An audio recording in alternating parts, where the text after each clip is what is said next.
to be Mourning and Parrish. The officials, Jess Kersey, Ron Garrison, and Don Vaden. We'll see if Boston goes to the high pick and roll early in the basketball game. It was a problem for the Celtics for the Hornets to defend in game number 1. Yes, the feeling is they were not able to make the adjustments. Brown with the rebound. Dee Brown, who sparked the Celtics Thursday night with a series of blocked shots, getting Boston off to the 2-0 lead. You're exactly right as far as it was his defense that happened to turn game 1 around. 2 great blocks by Dee Brown got the Celtics ignited. Johnny Newman tried the 3. Charlotte must hit from the outside because the Celtics will continue to double up on Larry Johnson. Here's Gamble with an open shot. And it's rebounded by Mourning. Muggsy Bogues, seeing the opening, leads Johnny Newman. Johnny Newman in his days as a New York Knick had a number of effective games against the Boston Celtics, a number of good ones against a fellow by the name of Larry Bird come playoff time. And speaking with Johnny Newman prior to the game, he felt it was a matter of getting more shot attempts early in the game that would enable him to get himself off. He scored 5 in game 1. Mourning got a piece of it, but Abdelnaby right back. Boston 4 and Charlotte 2. Charlotte is still determined that they can wear the Celtics team down. They want to continue to push the basketball back, and the Celtics in turn will have to make a few adjustments to try and slow them down. Nice pass, Gill setting up Newman, and Newman will go to the line. A guy with a lot of energy in game 1 who started out here in game 2 with a lot of energy. Dee Brown from the guard position comes back in to get an offensive rebound and a resulting easy score. Foul committed by Robert Parrish. So Johnny Newman shooting a couple earlier this season. John set back by a broken hand. Originally a second-round draft pick of Cleveland. Spent 3 years with the Knicks. This is 3rd with the Hornets. Minute and a half gone by, and the game is tied at 4. Here's some pressure by Charlotte. Same thing that the Hornets did in game 1. Extend their defense, put full court pressure, take time off the clock. What the Celtics are doing is trying to keep the ball out of Sherman Douglas's hands, bringing it up as much as possible because Tyrone Bogues just bothers you out there. Right now, with 9 seconds remaining, they're just getting in the half-court offense. Shot clock now at 4. Here's Parrish to the hook. And rebounded by Mourning. So the defense worked exactly like the Hornets wanted. Take time off the clock, hurry him into 1 shot. Alley-oop for Johnson. Got the step. Larry Johnson set up by Muggsy Bogues. Charlotte 6, Boston 4. There are 2 sides. You can take the ball out of Sherman Douglas's hands. The problem is he's the guy that gets the Celtics in their half-court offense. So you try to put it in his hands, then he has to deal with Muggsy Bogues pressuring him. Abdelnaby backing his way. And here comes Kendall Gill. Johnson on the wing for Bogues. Mourning able to field it, but had it knocked away. Good play by Gamble. You will see Alonzo Mourning running that middle lane down the center of the floor, and they will look for him the entire game. Dee Brown hits the corner jump, and the game is tied at 6. Celtics able to get back on the transition as Charlotte, every time down the floor, has pushed it quickly. Now Johnson out for Bogues. And Muggsy Bogues drills it for an 8-6 Hornet lead. You mentioned early in the season, Alan Bristow basically had run passing game as 90%, 95% of their offense. But as the season came down to a close, he started to incorporate a few more set plays. That last basket, the result of basically an isolation for Larry Johnson, who, when double-teamed, made the right pass out. Illegal defense called for the first time. The Hornets' problem in game number 1 was not the fact that they didn't get a lot of good shots and enough scores. The problem was they could not stop the Celtics from scoring baskets once they got done running it back. So the effort today will be from the Hornets to play better half-court defense against the Celtics. And there's the steal as a result of the deflection by Newman. Good look by Bogues. Gill could not complete it. Back comes Brown. Boston now on the run. Brown for Douglas. Game tied at 8, and the Hornets right back down court, and a foul call. The basket will not count. Celtics stopping the break, and the foul was given. Foul committed by Brown. Well, the valuable experience that Dee Brown picked up this year while Chris Ford experimented with him as the point guard pays off there. He takes it to the last moment, makes the right decision. And this game has opened with a burst. It's a very quick pace. Kendall Gill, who had a good one the other night, 30 points, season high, 12 for 24, and he's given the Hornets a 10-8 lead. Douglas being played by Bowles. Abdelnaby guarded by Johnson. Abdelnaby with a pretty spin move. I like what Chris Ford is doing. They knew that Charlotte was going to try and get Larry Johnson involved offensively, so they're going at him immediately at the defensive end. Alonzo Mourning on the rebound. You heard the reaction from the crowd. They were looking for a charging foul. No call made. Hornets 12 and the Celtics 10.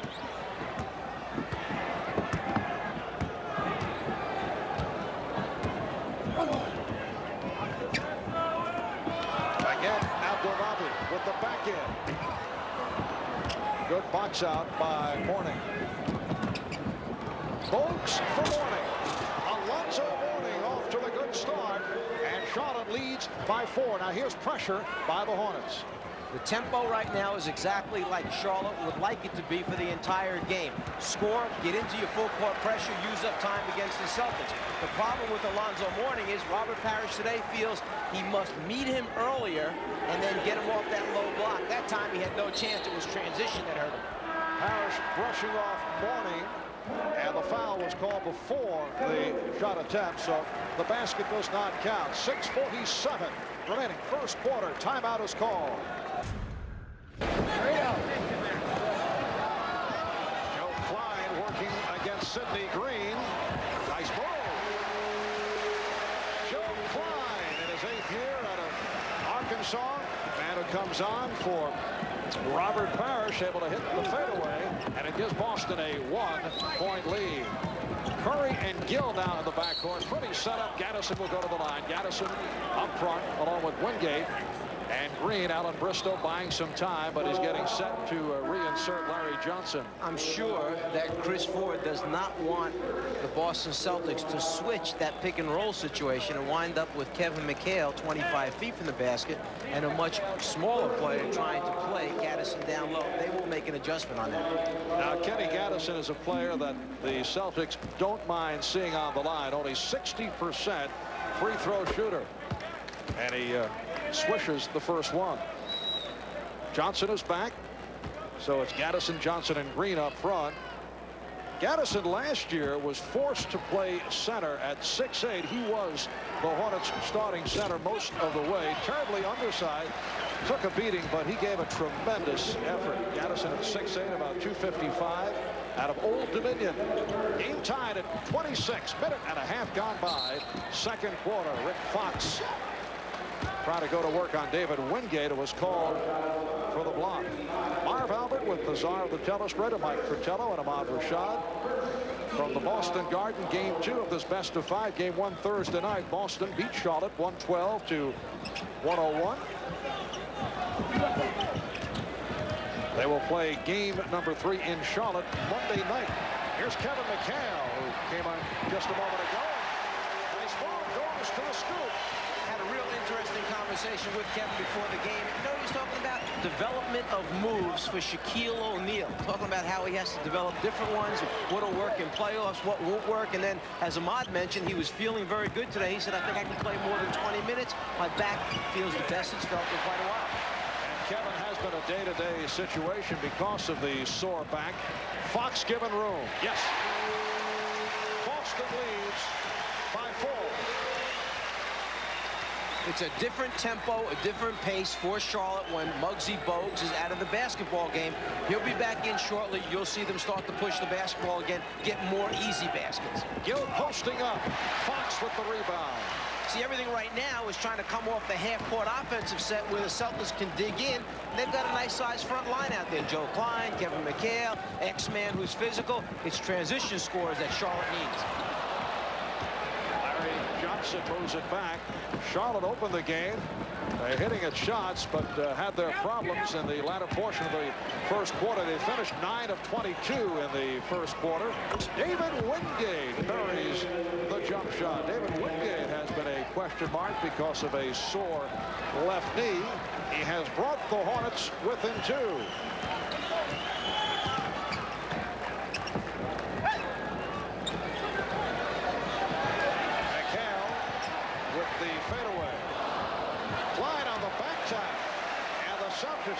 24. And the last half-court play that the Celtics ran was the high pick and roll that gave Charlotte so much difficulty in game one. The last time, Charlotte defended it very, very well. They got their rotations down the way they had practiced yesterday. They didn't make any change. They just wanted to do better what they had tried to do in game one. Good play by Wingate, coming over to help out. He knocked it away. Last touch by the Hornets. And a timeout is called with 8:16 remaining. First half. Substitutions by Alan Bristow of Charlotte. Muggsy Bogues is back along with Alonzo Mourning. That's Brown firing with the shot clock down to 2, and Fox able to hustle to it. Mourning with the rebound. And here comes Bogues. Alonzo Mourning, who does have an outside touch. That's what he did in game one a number of times, was pull up in that high post area, foul line, top of the circle. Robert Parrish did not come out to get him, and he made a number of those 17-foot jumpers. Today, Parrish said, I have to pick him up earlier. That time he was left wide open. Parrish is not on the floor. Kevin McHale drills in his second field goal. Boston 32, Charlotte 30. Again, the matchup, Xavier McDaniel involved with Larry Johnson. Mourning guarded by Klein. McHale over to help, so Mourning is open. Wingate kept it alive. What a play by David Wingate, guiding it to Kenny Gattison. And the game is tied at 32. The Boston Celtics went 48-34 in the regular season, finished second in the Atlantic behind the New York Knicks, 4th seed in the Eastern Conference. Shot clock at 5. Fox stripped by Gattison. Fox able to recapture. And Jess Kersey with the whistle indicating the 24-second clock had to be reset and was not on the change of possession.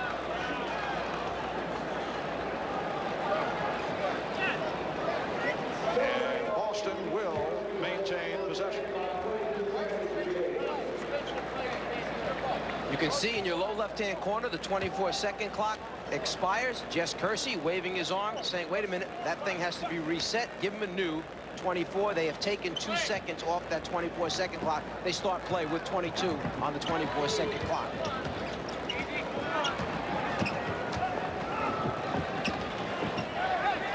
McHale got it to Fox, but he lost the grip. Alonzo Mourning has been controlling the board. 7 rebounds for Mourning. Larry Johnson telling us yesterday that teammates said he has to be more aggressive offensively. That time the low percentage pass was thrown away, but he's been facing the double team, and he's not a selfish player, so does not want to force, and he's had a difficult time in the first half. Reggie Lewis, for those who may have just tuned in, is not with the Celtics today. He staggered, fell to the floor in game 1 on Thursday. He passed out. Spent the last 24 hours under observation at New England Baptist Hospital. Wingate on a fast break lead for Larry Johnson.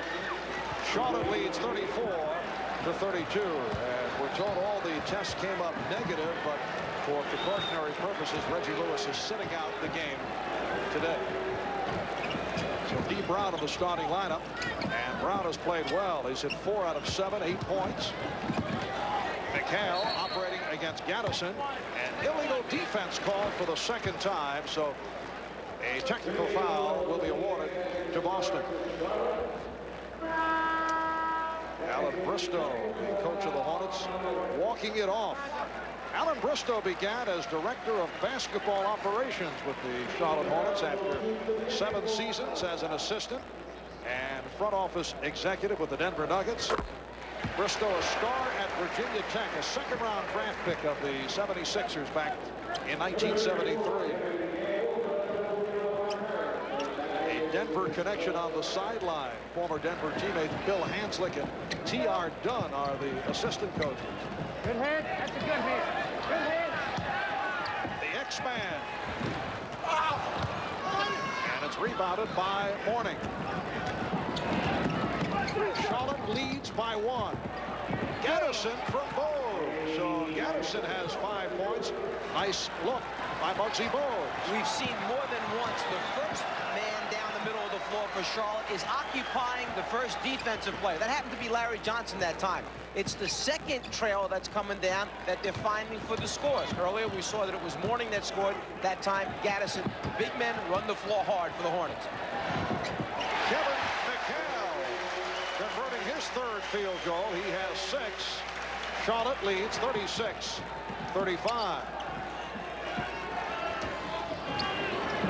Wingate off the crossover. Gaddison had it knocked away. Here comes Gamble. Pursued by Wingate. Gamble all the way. And the basket will count. It's a goal kick. Tremendous hustle that time by Alonzo Mourning to get back an even challenge, but if you're going to touch the ball when it's on the backboard, basket counts. Celtics take a 1-point lead. Johnson was working hard for possession, played well. Crowd wanted to travel. Here's Bogues. Rebound Gaddison. What a job by Kenny Gaddison. And Charlotte has taken a 1-point lead. Gaddison off the bench for 7 points. You know, we mentioned earlier that Del Curry was a much sought-after player from the Charlotte Hornets. Kenny Gaddison, another player that a lot of teams have tried to trade for because he can rebound, block shots, he gives them size up front. But at the other end, Kevin McHale has been able to take advantage. Bogues' pass intended for Gaddison was deflected out by the Celtics. Muggsy Bogues would have liked to have thrown a bounce pass that time, but instead he tried to go up over the top. D. Brown gets the hand up, a piece off the finger right there. As a result, the fans felt that it touched Gaddison last, and in fact, they may have been right. Crowd reacting to that call. Kendall Gill has checked back in. So Gill and Bogues now in the backcourt. Mourning up front with Gaddison and Johnson. Mourning. Alonzo Mourning with 8 points, 8 rebounds. Charlotte leads by 1, and the Celtics want to talk it over. Czar, the NBA has certainly had its share of surprises in the early going of the playoffs. San Antonio winning in Portland. Phoenix losing to the Lakers. Knicks did not have an easy time last night against Indiana. The Phoenix players even mentioned that in the last regular season game, the Lakers played them very, very tough before losing in the last minute. So why not an upset? Shot clock is down to 3. 3:10 remaining in this first half. Charlotte 40 and Boston 39. Gamble. Yes. Celtics take a 1-point lead, and Kevin Gamble has shot well. He's 4 for 6, 10 points. The key there, though, was the read by Xavier McDaniel. He noticed the defensive player had his back turned with the shot clock way down. He just lobbed it over the top. Gamble, eye contact, caught it, made the shot. E. Brown calling out a play. Brown played by the 5'3" Muggsy Bogues, the shortest player in the league. Parrish puts the move on Mourning.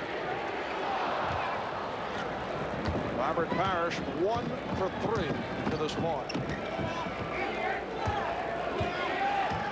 Johnson setting up. McDaniel is complaining about the back-end move by Larry Johnson.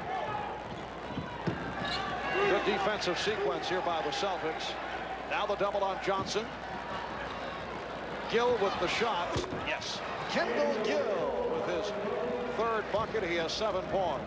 That's got to be a big plus for Charlotte. The fact that the Celtics played excellent half-court defense. Charlotte was not in its passing motion game. They were in a set play, and yet with a number of passes and the shot clock running down, they stayed in it. They didn't panic. They executed and paid off. It. Kevin Gamble goes to the fadeaway. 12 points for Gamble. He's the high man. And it's Boston with a 1-point lead. Minute 40 to go in this first half.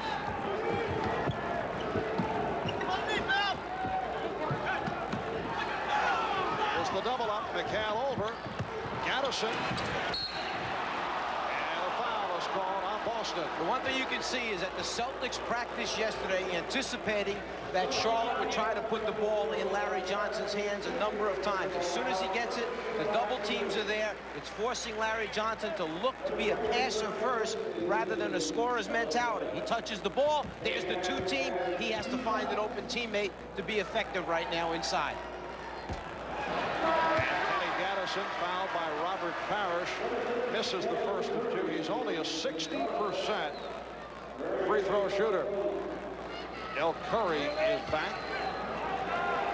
Curry and Gill now in the backcourt. Bogues will sit down. So Gaddison way off. And a pushing foul against the Hornets.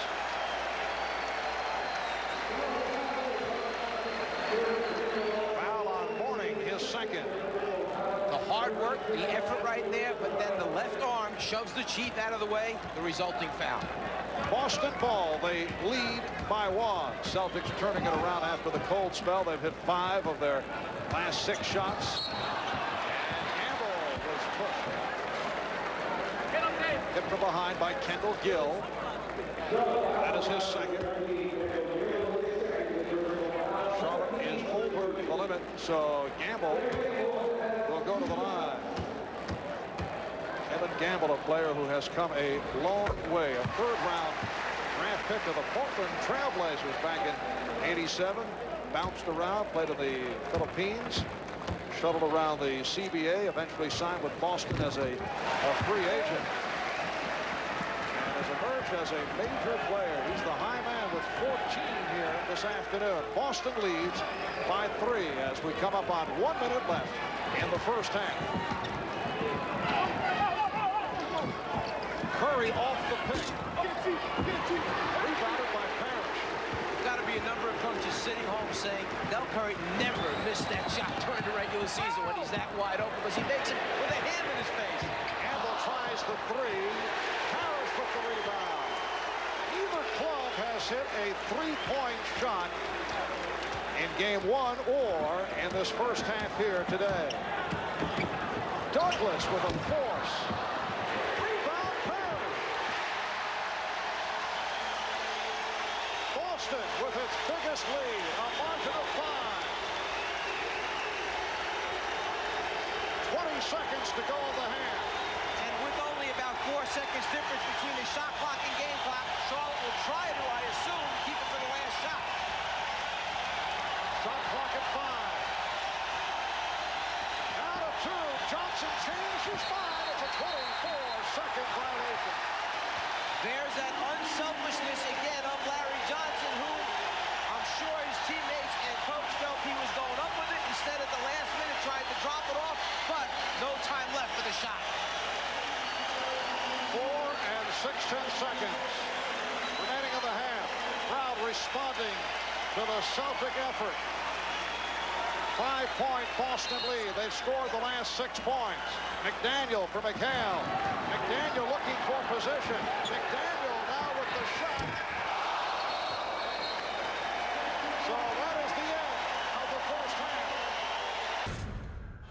Boston with a 5-point lead. Now Johnson through the foul. Don't think that Kevin McHale hasn't had an effect on his teammates working after practice. There's the McHale one-hand jump hook. Abdelnaby puts it down. Abdelnaby was called for that foul as Kevin McHale has been working with Holland, who has picked up some new moves over the course of the season.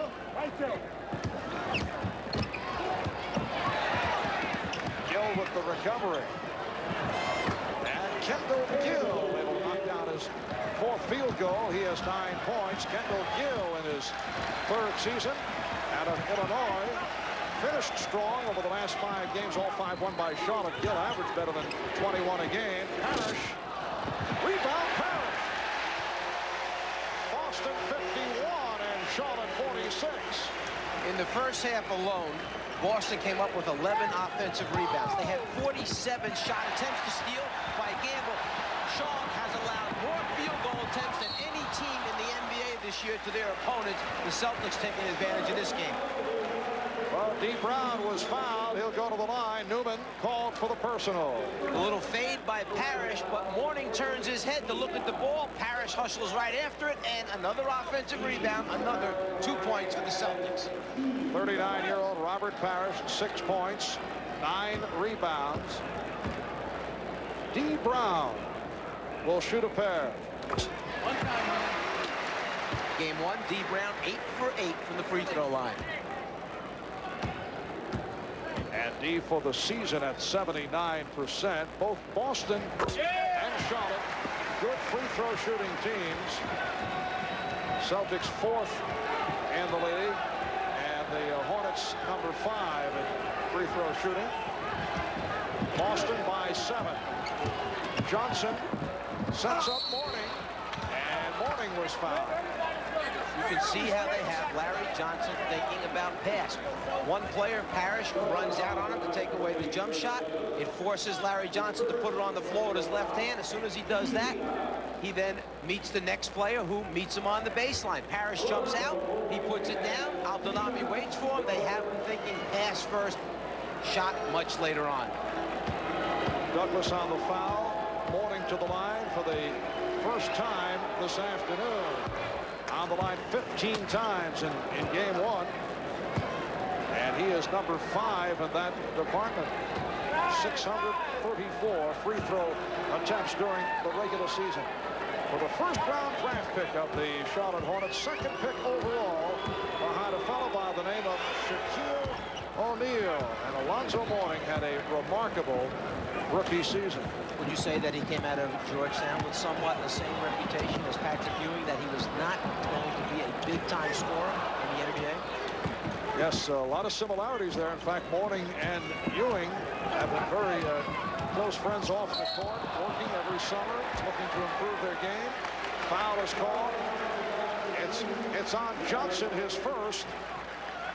And looking back at the rookie seasons of Patrick Ewing and Dikembe Mutombo, Patrick Ewing, though, was on a struggling ball club, as was Dikembe Mutombo. Mutombo started out very strong, you recall, and then had his problems in the second half of the season with the Denver Nuggets. Mourning has been solid right through.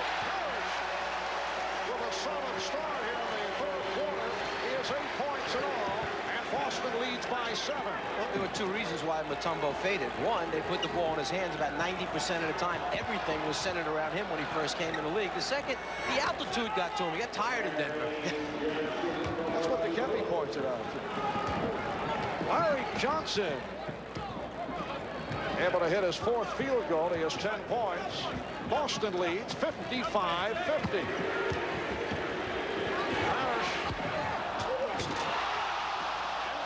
Able to rebound after that terrific effort by D. Brown. Johnson from Bogues. What a beautiful setup by Bogues, and words between Abdelnaby and Johnson. Larry Johnson did not like the fact that he got shoved in the back going full speed, and his concern obviously is the injury that could have taken place if he winds up running into that stanchion full speed ahead. They're talking it out right there. I'm sure the words were that there was no intent to hurt anyone. Larry Johnson doesn't want a career ended by someone taking a deliberate foul against him. A lot of bodies, a lot of traffic, the sudden shuffle pass, and there from behind the push takes place by Abdelnaby. That's what Larry Johnson got upset about. Abdelnaby a little late in getting there from behind, shoves Larry Johnson out of bounds. Abdelnaby now sitting down, replaced by Xavier McDaniel.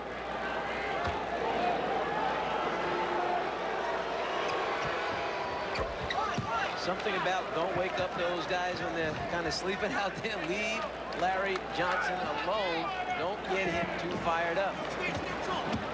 Well, the Hornets off those free throws move within 3. Here's Brown. Yes. D. Brown has been on target. 13 points for Brown. Celtics by 5. 4 and change gone by. In the third, now Johnson facing a double team, pops it outside. Bogues for Mourning. And Mourning is fouled. Fouled by Xavier McDaniel. Larry Johnson just told Muggsy Bogues, you're wide open. I'll keep getting you the ball. You got to be ready to shoot it from the outside to make the Celtics pay the price. Bogues, always looking to give it up to an open teammate, found Mourning in the lane that time. Alonzo 2 of 2 from the line. He has 10 points in all.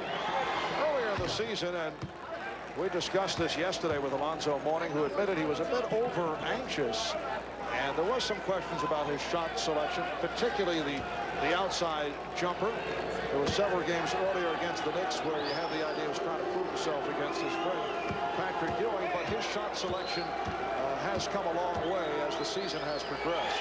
It's a lot for a rookie to come into the NBA. First of all, come in late, miss all that practice time in training camp, so you begin behind the 8 ball, and then to try to read different looks from different defenses up against different defensive guys. The word earlier was that he wouldn't give the basketball up. You're trying to get this guy headed in one direction. Alan Bristol did a very good job of integrating him into their offense. You can't expect everything in the beginning. Oh, beautifully done, but McDaniel missed the stuff. Douglas runs it down. Shot clock at 2. Gamble.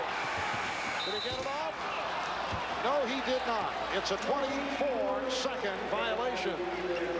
The scrap, the hustle, the loose ball, Celtics come up with it, but the one dribble cost them on the 24-second violation. You mentioned Mourning coming in late. He missed all of training camp because of a contract dispute, and then made great strides and had a superb first year. Xavier McDaniel is now 0 for 7 from the field. Boston with a 3-point lead. Charlotte trying to get back into the series, looking to tie it at 1. They head back to Charlotte for a game on Monday night. Mourning called for a travel. Red Auerbach is up in the stands watching this game, and Charlotte just came down and showed the old 3-man weave to start their half-court offensive set. Had to bring a smile to Red Auerbach's face. Timeout is called with 5 minutes gone by in the third. Whether you like Shaquille O'Neal or Alonzo Mourning as Rookie of the Year, the one thing I like about both of these young men, they had great things to say this past season, and it all was centered around team first, not individual accomplishments. Obviously, a solid background from both of them coming out of college. The things that they say are the things you like to hear team players say, which all helps in building a winner. Johnny Newman was called for that foul. 6:45 to go in this third quarter.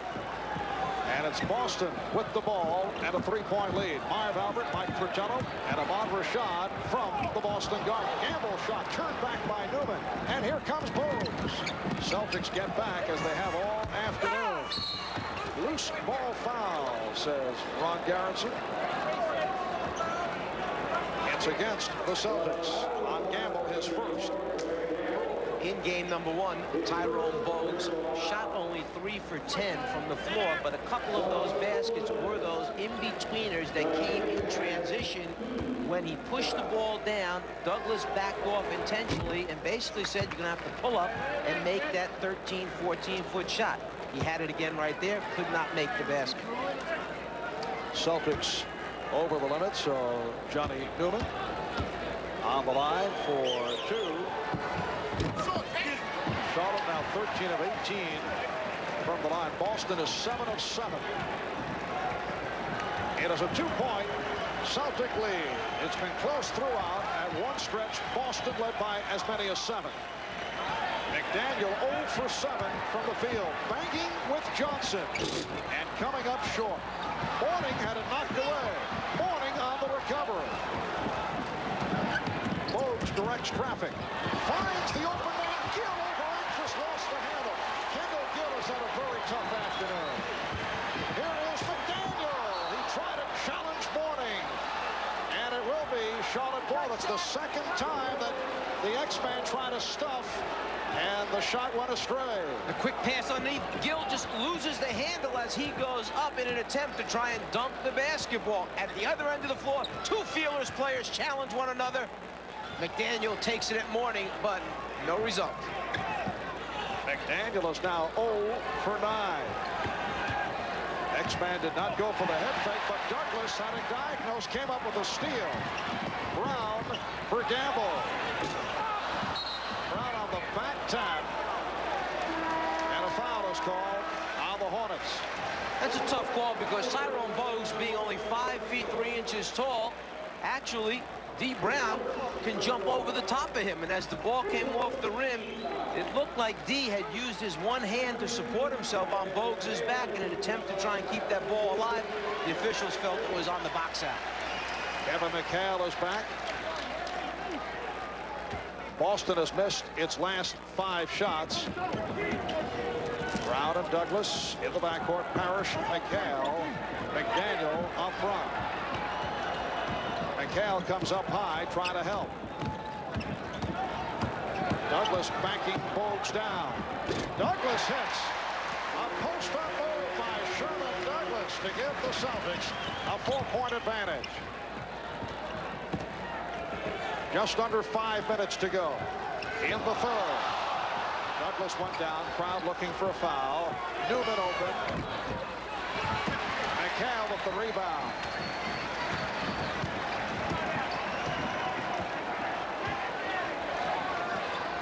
Now McDaniel guarded by Newman, who stole it. He stripped him. Good play by Johnny Newman. Kendall Gill. Yes.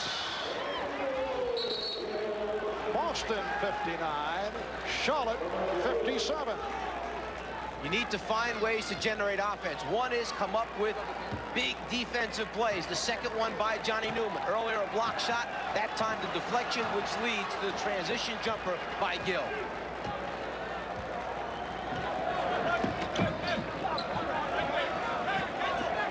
McHale played by Johnson. That's a mismatch. Kevin McHale with several inches over Larry Johnson. You could see the experience. He felt Johnson had overcommitted one way. He never hesitated, immediately turned to the lane to put the shot up on the rim.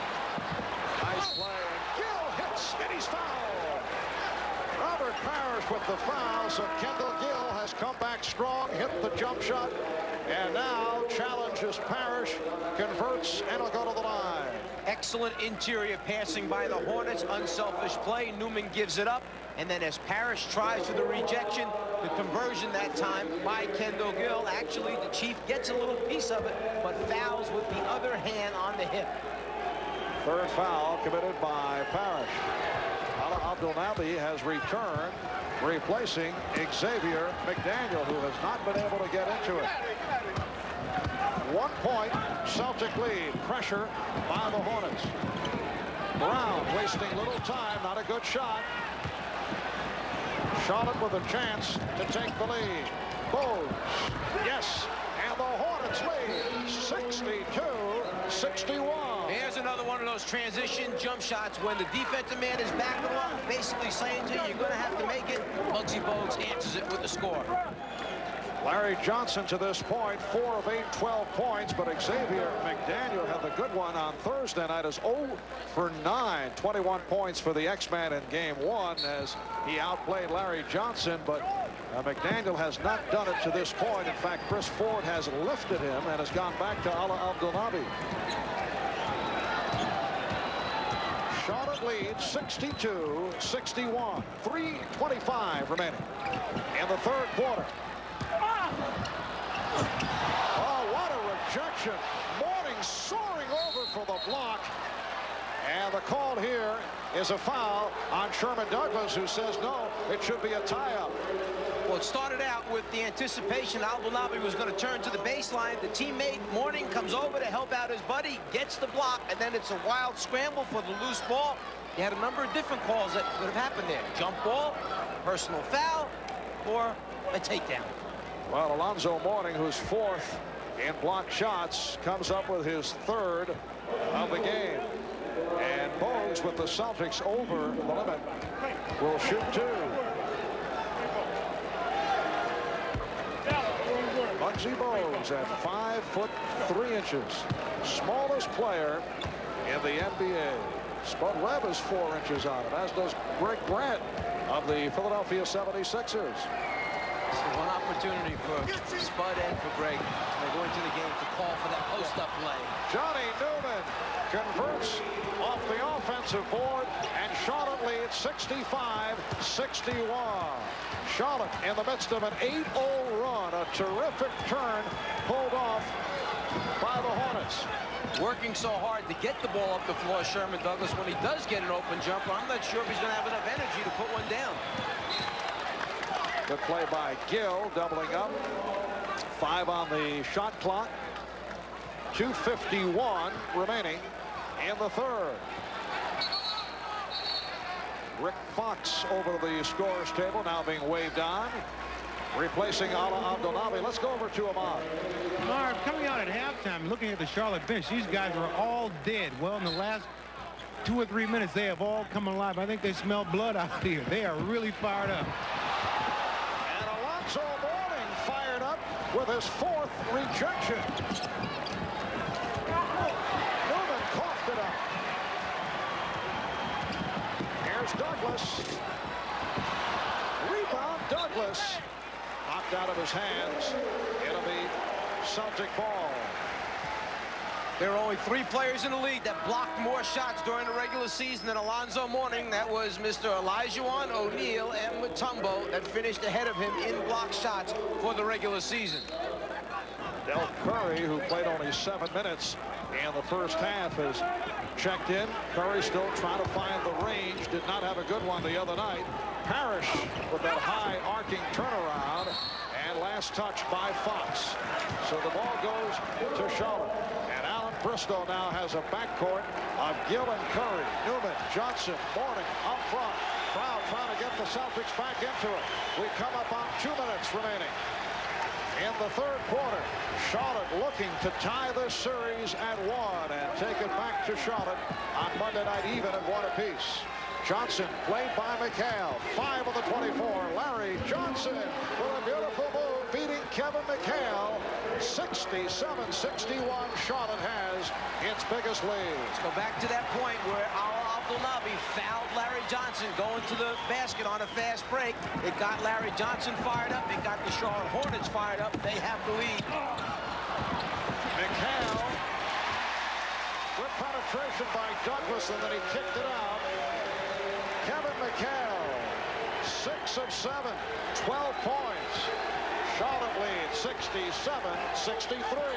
Again, Charlotte has taken the lead with Tyrone Bogues on the floor. Kendall Gill now, who knocks down the jump shot, has been put into the role of point guard. The pressure will not be the same defensively. It could produce more scores for Boston. Again, Douglas penetrated. Again, Mourning got a piece of it. Another block by Alonzo Mourning. 1 minute to go. Third quarter. And Charlotte takes a timeout. The Hornets lead by 6. Welcome back to the Boston Garden. It is on to the 4th quarter in game 2 of this best of 5 between the Boston Celtics and the Charlotte Hornets. Marv Albert, Mike Fratello, and Ahmad Rashad. The Hornets with a 27-18 edge in the third quarter. They now lead 69-65. Some pressure being shown by Charlotte as Fox handles. Now D. Brown, guarded by Kendall Gill. Kevin McHale setting up. Shot clock at 4. McHale puts the move on Gaddison. Rebounded by Mourning. Gaddison had done a very good job initially of getting Kevin McHale off the deep and low post position. Gaddison, McHale with the rebound. Just underway in the 4th. Parrish feeling for Mourning. Robert Parrish brings Boston within 2. Parrish has 10 points. Just the opposite happened that time. Robert Parrish was allowed to catch the ball right on the low blocks. The result, 2 points. Oh, David Wingate, I think, surprised that he had so much room, was looking for contact. Parrish, beautiful fake, and he drew the foul. Celtics going right to the chief, the oldest player in the NBA. They get him on that low block position. Not much effort that time by Mourning to keep him off there until it's too late. You let the Chief get that close, he's going to put it down. The next time, Mourning's gambling, he's going to go baseline, loses his defensive position. The up fake by Parrish draws the body contact. For Mourning, his third foul. Muggsy Bogues returns. Kendall Gill will sit down. Gill leads with 16. Gill shot well in the third quarter. Robert Parrish is only a 68% free throw shooter. Hits 2 out of 2. And he's tied the game at 69.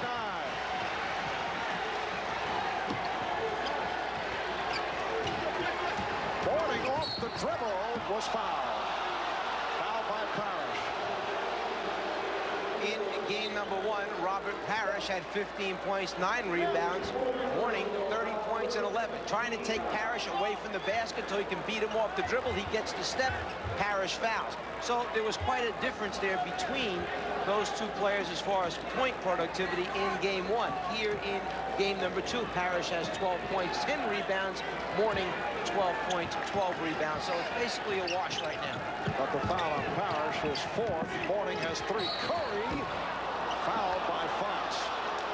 Again, Del Curry not getting the screens, and he's had 4 shots. He's very fortunate right here as Rick Fox made contact.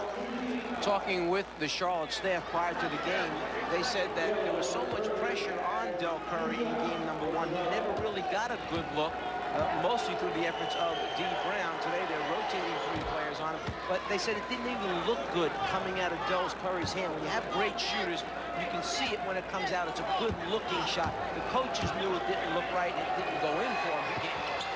And the last time these two clubs met here in Boston, a win for Charlotte back in March during the regular season. Del Curry was only 2 of 11.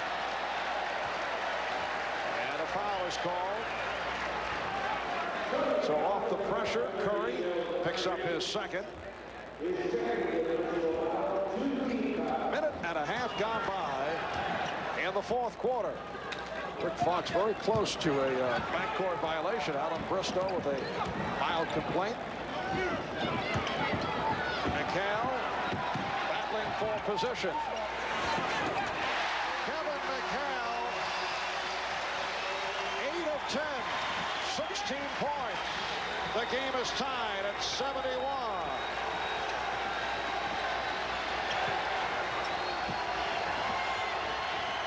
Passing game, swing the ball from side to side, quick ball movement. Del Curry hits from downtown. That is the first 3-pointer that either Charlotte or Boston has been able to hit. Del Curry with a 3.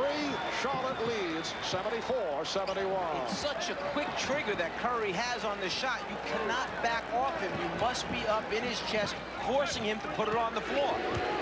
Well, Parrish going to the entire repertoire, and a loose ball foul is called. It's on Gaddison. Alan Bristow very upset. Charlotte leading 74-71. Boston with the ball, 9:25 remaining in the game.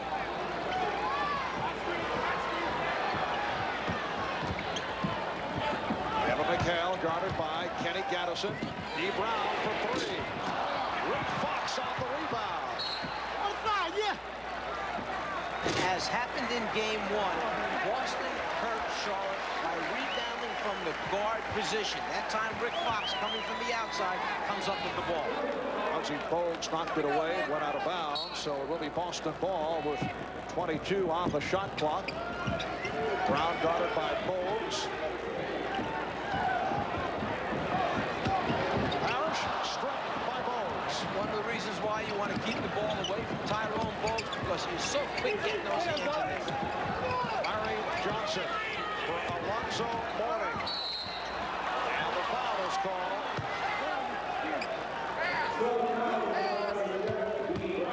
It's on D. Brown, his 3rd. Chief tries to put it down and split the defensive players. The problem is Tyrone Bogues is so small. He's right near the ground where the Chief put it down. He comes up with the basketball. Celtics with their 3rd team foul. Johnson up front with Gaddison and Mourning. Bogues and Curry at the guard.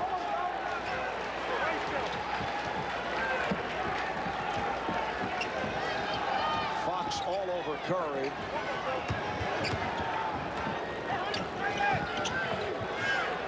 Here's Bogues. Yes.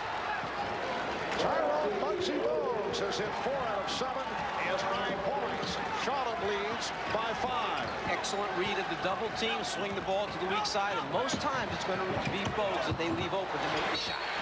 Parrish with the basket, and he was fouled.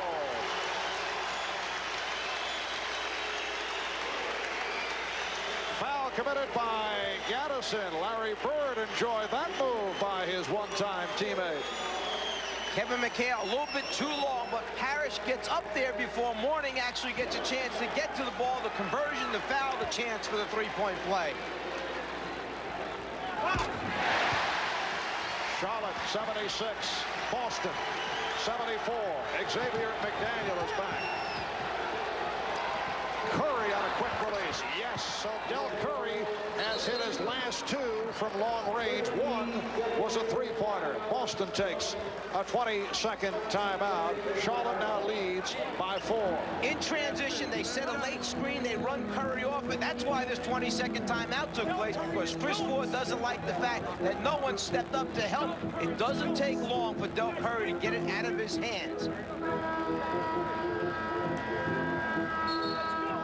Del Curry, originally drafted on the first round by Utah, played 1 year with the Jazz, a year with Cleveland. This is 5th season with Charlotte. And as you mentioned earlier, Mike, a guy who right around trade deadline garners much speculation. His name has popped up on a number of occasions. Some teams want him as a starter. Other teams want him for what he gives this Charlotte team. Instant points, scoring off the bench. A guy who could stretch and extend defenses because of the range he has and how quickly he gets it off. So why give him up? Those guys are hard to find. How about Kevin McHale? 9 of 12, 18 points. You'll recall earlier this season, Kevin McHale has been bothered by ankle problems, back difficulties right throughout.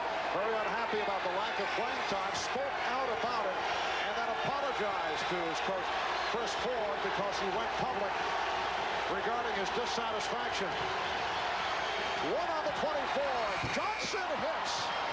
Larry Johnson with the shot clock running down. Hits from deep. And Charlotte leads 80-76. 5 minutes gone by in the 4th quarter. McHale working at the same position. Oh, he's killing Gaddison now. Same move by McHale. McHale has 20. Boston has come within 2. Now McHale jumps out on a switch. It's because the word was given by Chris Ford. I don't care who takes him. Somebody get on Curry. Don't leave him alone. Shot clock at 5. Curry. Mourning is fouled. The combination of Parrish and McHale. It's called on Parrish. That is his 5th. Talk about Kevin McHale and the moves he has down low, giving a lesson first to the baseline to Gaddison with the jump hook. You saw Ala Abdelnaby, who learned from him. And then the next time, shoulder in, let's turn a different way, get a look over the top. Same result, 2 points. And here at the Boston Garden, 6:38 remaining in the 4th quarter. And 80-78. Charlotte lead, and the older guys, Kevin McHale and Robert Parrish, have done the job. Kevin McHale with 20 points.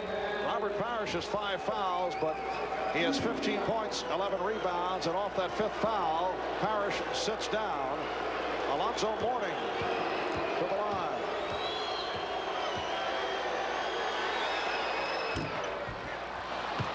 It's a 3-point Charlotte lead. Mourning is 5 out of 5.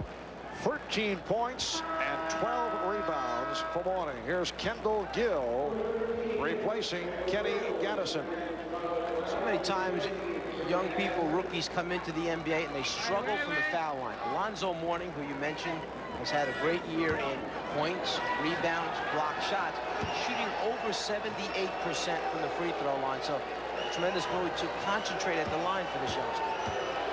And The Charlotte Hornets as a team at 77%. That's among the top figures in the league.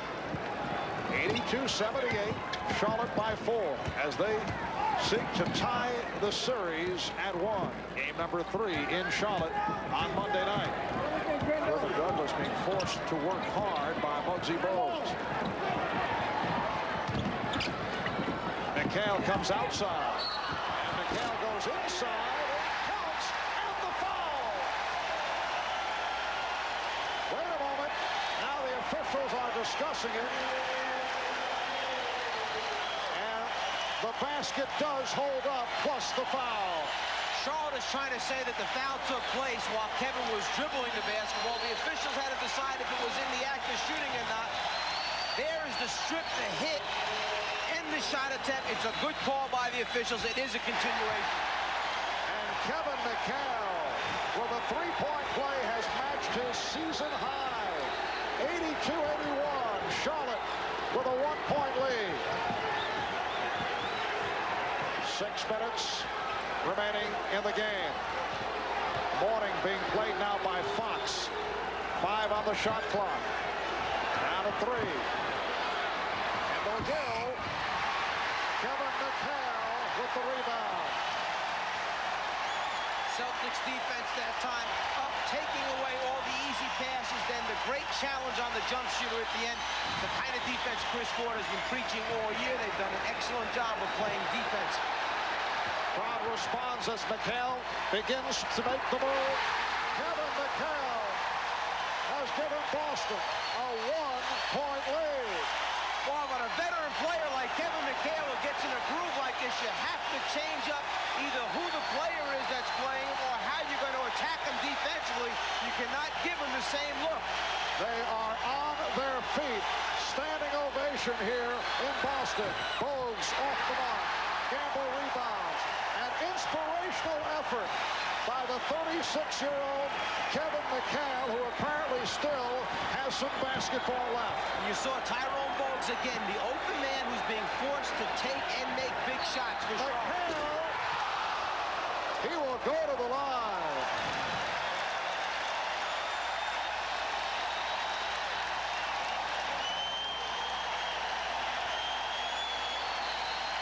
Kevin McHale is the one who called this timeout for the Celtics. He's exhausted. He turned and looked.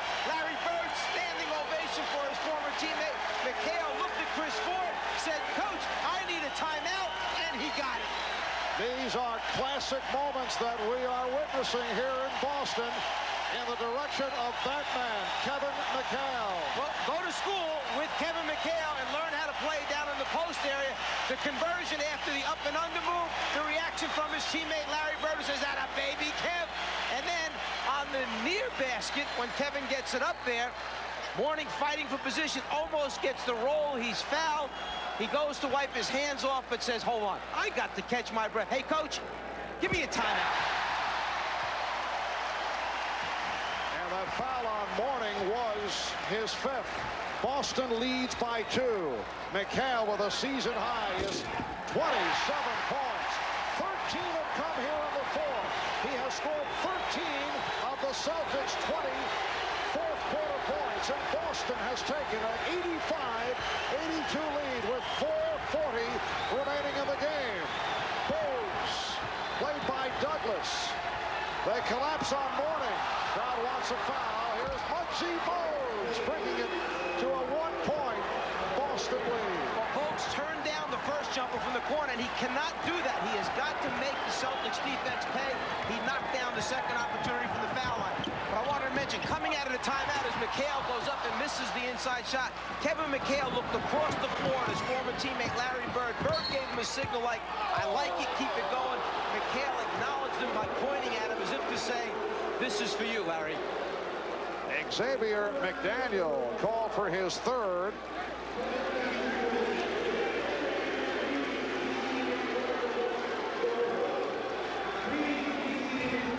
Larry Johnson to the line. Here's Robert Parrish getting set to check back in. Parrish has 5 fouls.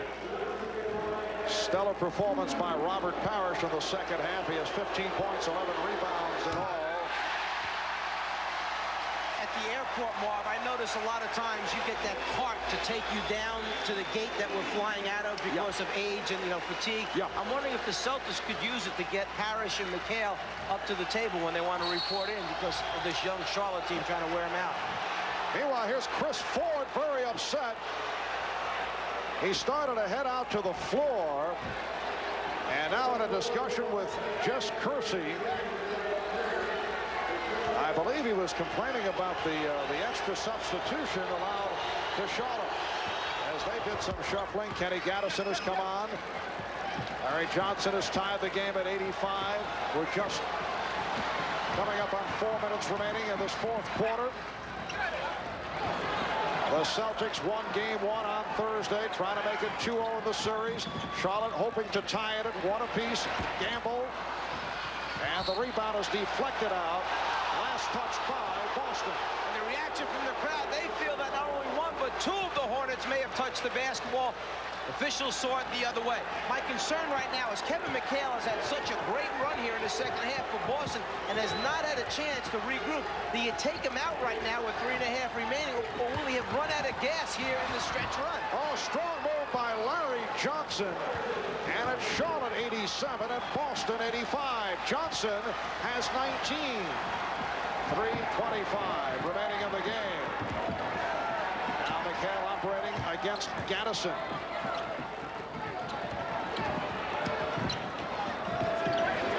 Shot clock at 4. Parrish. The game is tied at 87.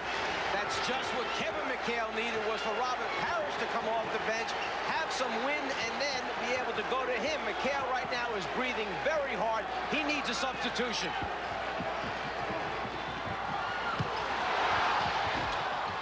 Gaddison not able to hit. Gaddison gets it back out, and Bogues tries to settle it down as they reset. Charlotte has 5 timeouts remaining. They have 4 in their 20. Boston with only 1. And Gill's pass once again goes off the mark. Larry Johnson feels that because McHale might be a little bit tired, he's going to be able to go right at him and take him off and into the hoop. And then Robert Parrish, when help is needed, winds up coming into the game and supplying just what the Celtics and McHale need, 2 points. So Kevin McHale with 27 points on 12 of 16 from the field and a bit winded. 2:20 remaining fourth quarter. And Gamble's pass could not be handled. Gamble got up in the air with nowhere to go. Instead of someone stepping up to challenge him, basically Charlotte backed off at the last minute, took away his interior passing lane. He did not have a good look at the rim for a shot. He was thinking pass, instead the turnover. Kevin McHale played 26 minutes.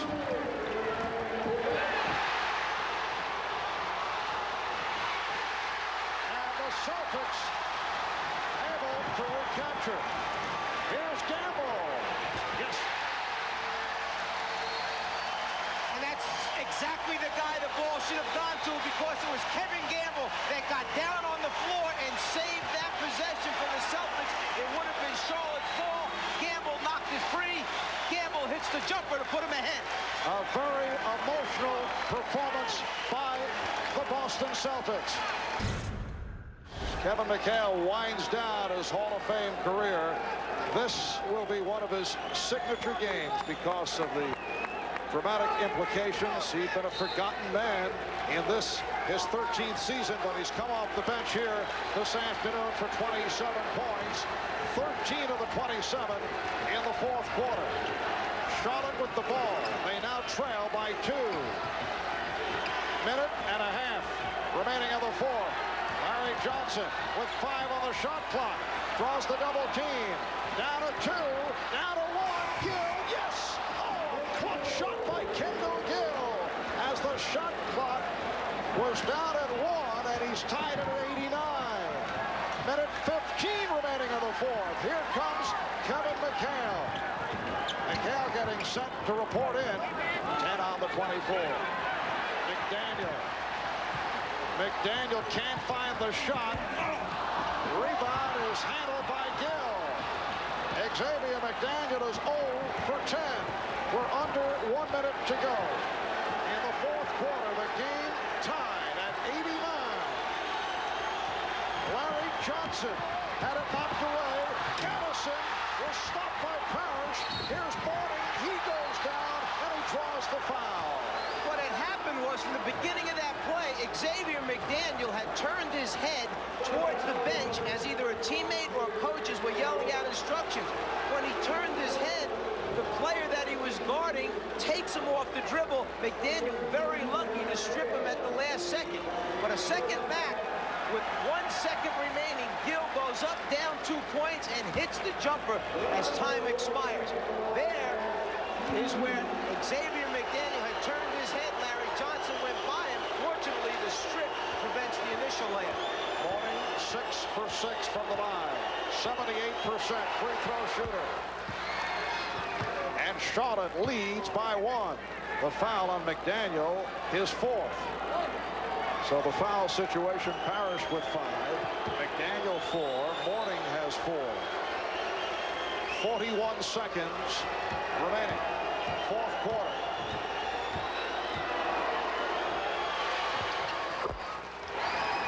Alonzo Mourning coolly hits the 2. Charlotte leads 91. 89, 35 seconds remaining. Fourth quarter. McHale for Douglas. McDaniel to the spin. Yes! That is his first field goal. He missed his first 10. And the game is tied at 91. Larry Johnson checking to see if Alan Bristow wanted a timeout. Bristow said no. 10 seconds remaining in regulation. Here is Johnson to the fadeaway. Rebound McHale. They call for time with 4 and 3/10 seconds to go. Timeout taken by Boston. It's their final timeout. I thought that Charlotte was going to take a timeout to regroup, so they made sure. For the Celtics, they got the ball in this guy's hands, Xavier McDaniel, who has produced so many times in playoff games. That time, the biggest shot of the game for X-Man and the Celtics. Gamble will throw in. McHale, Parrish, Gamble, Douglas, and Brown on the floor. It's Brown who was open, but could not convert. Parrish. Time runs out. The Celtics executed a beautiful back pick lob pass from the side out of bounds, and D. Brown was wide open. From the side out of bounds, the basketball is up, taken out here. You're going to get a back pick from McHale and then a change of direction, a lob to the rim. It's wide open for no switch that time. D. Brown up, the pass was just a little bit too high for him to convert.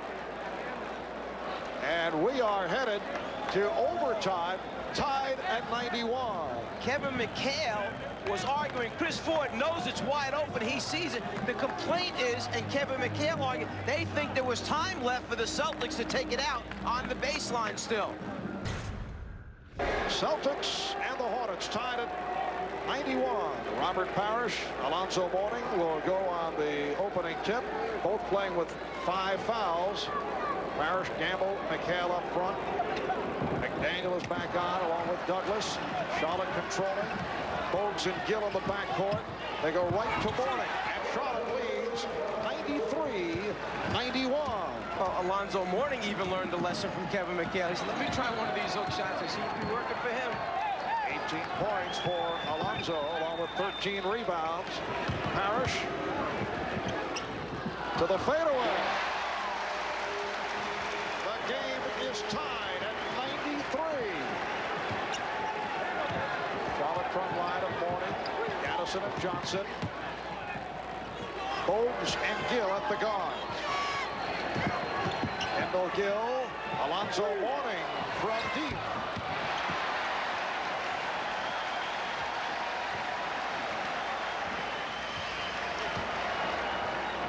McDaniel for Parrish.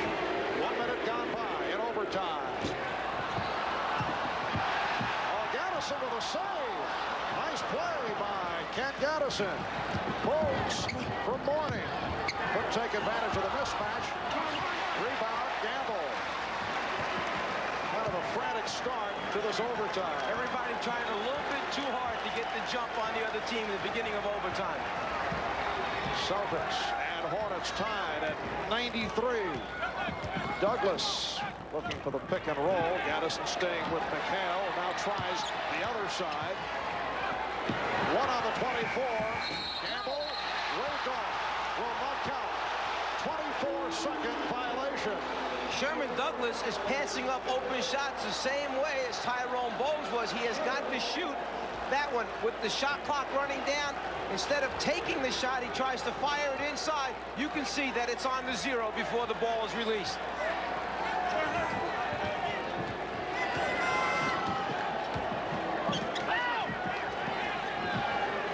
Johnson battling for possession with McDaniel. Backs him in.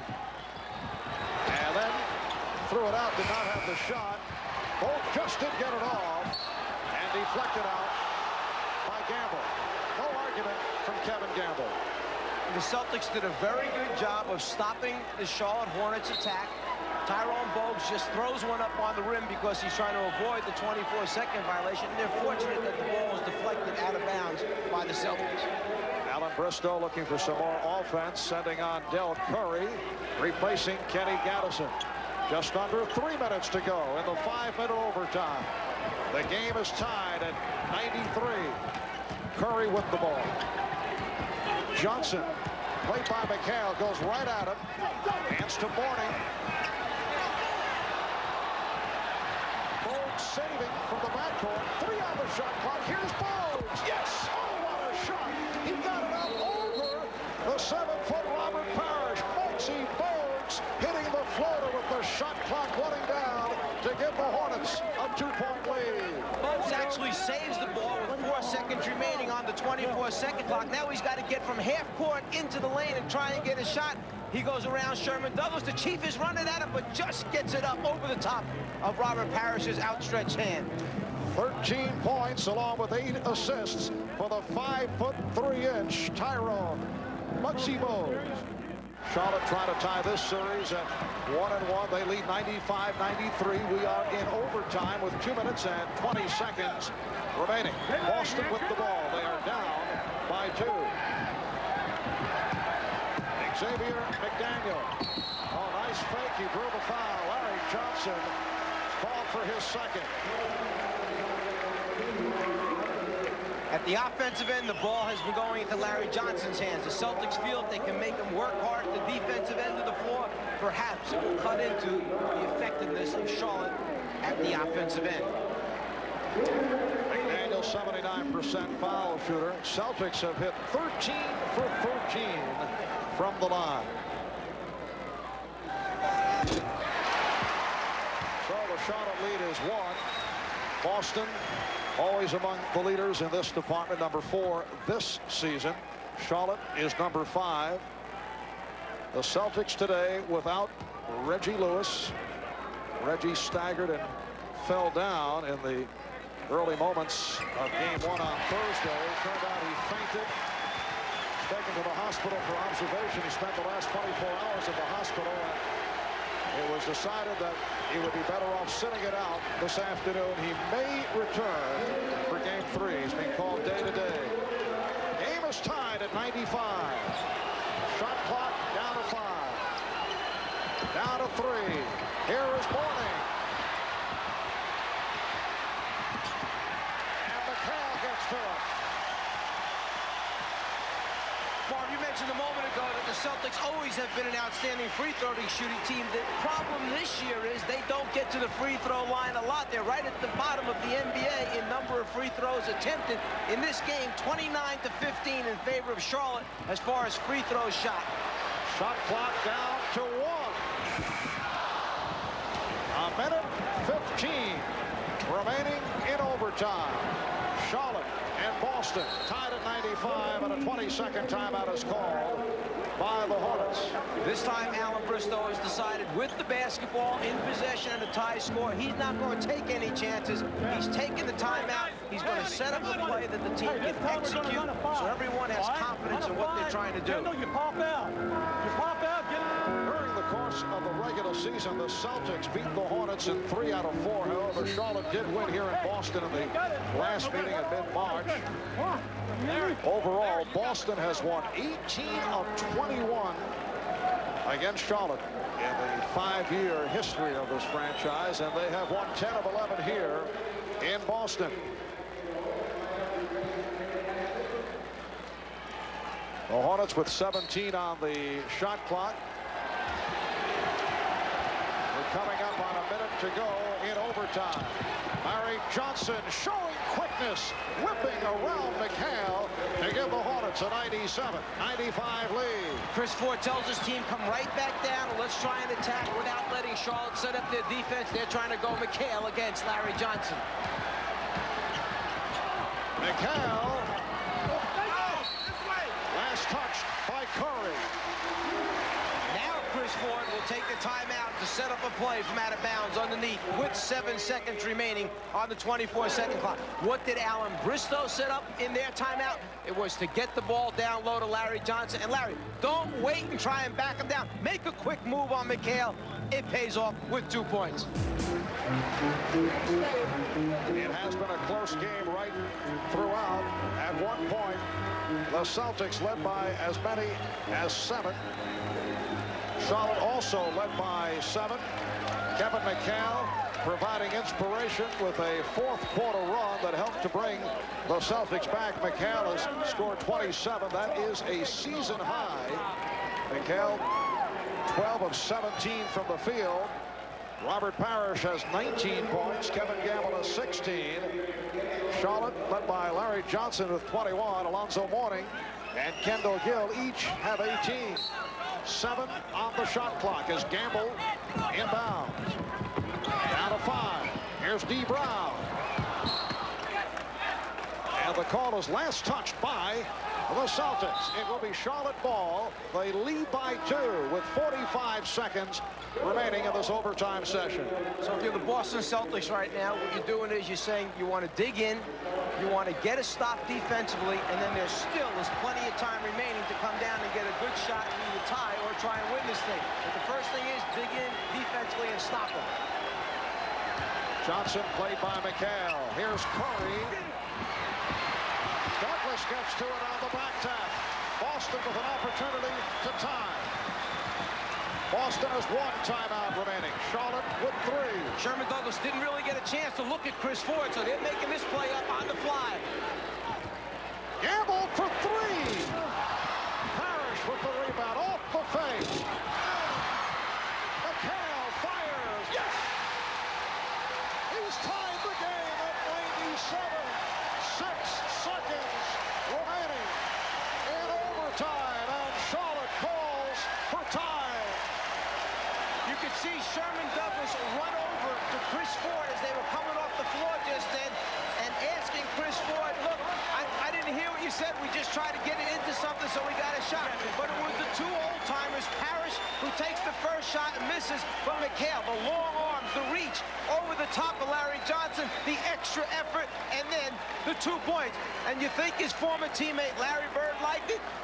Just keep it alive. Yeah, it's good. A couple ways to look at it. If you're Charlotte, you might want to put the ball in the hands of Tyrone Bogues with 6 seconds remaining. That's like giving Boguesy 12 seconds to dribble penetrate. Boston has no one that can really play him off the dribble, so you let him break down the defense. There's time for him to draw somebody, kick to an open teammate. On the other hand, the leading scorer is Larry Johnson with 21 points. He's your main go-to guy. It'll be interesting to see which way they go. Get it to Bogues or go to the main man, Larry Johnson, initially. Charlotte does have 2 timeouts remaining. Boston with 1. 6 seconds to go in overtime. Game tied at 97. Gill played by Brown. And a foul call. Boston had a foul to give. That's okay. What they did is they used up time off the game clock. They brought it down now under 3 seconds. Now Charlotte will have to take it back out again. 2 2 and 6/10 seconds remaining, so that stopped the sequence. Good foul given by D. Brown. Kevin McHale is back now, providing the effect on the inbounds, trying to make it difficult for Gill to get it in. They don't want to throw it from sideline right into the post, which that's what they're doing. Here's Johnson with the shot. And we go to a second overtime. Larry Johnson had the opportunity to win it. McHale is on the ball so that Charlotte doesn't get a good look into the postman.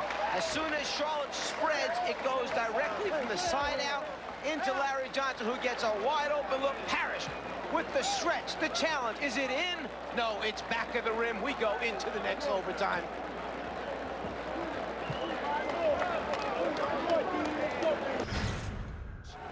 Charlotte ball. Boston has been able to hang in because of the job they've done off the boards and at the foul line, where they have been perfect. They have not shot well at 40%. Charlotte at 48. Kendall Gill, rebounded by Robert Parrish. Parrish playing with 5 fouls. Chris Ford wants the Celtics to push it down in a hurry. You mentioned the 23 offensive rebounds, and earlier we had mentioned that Charlotte has given up more shot attempts to their opponents than any team in the NBA this season. For the Celtics, that was shot number 103 for this basketball game. But, as I mentioned, they have shot only 40%. So the large number of shots do not have any meaning unless you are hitting. And Boston is 0 for 4 in the second overtime. Johnson posting up.